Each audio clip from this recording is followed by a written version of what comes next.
এবারের দুর্গাপূজার বিজয়া দশমী উপলক্ষে ফেসবুকে একটি ছবি পোস্ট করে কটাক্ষের শিকার হয়েছেন অভিনেতা ইয়াশ রোহান। যদিও অভিনেতা শান্তভাবে অনেক মন্তব্যেরই জবাব দিয়েছেন, অন্যদিকে অভিনেতার পাশে দাঁড়িয়েছেন তার সহকর্মীদের অনেকেই।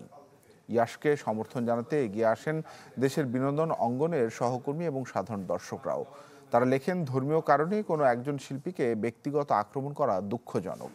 আরশ খান লিখেছেন, ইয়াশ রোহান বাংলাদেশের অন্যতম অভিনেতাদের একজন, যার অভিনয় ব্যক্তিত্ব উভয়ই আমার প্রিয়।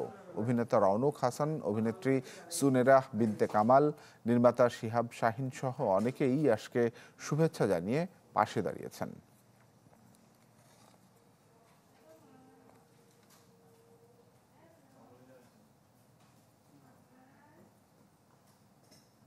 আমি বুঝি নির্মাণের শিল্প, সালাম স্টিল বোঝে ডিউরেবিলিটি। সালাম স্টিল, মোস্ট ডিউরেবল স্টিল।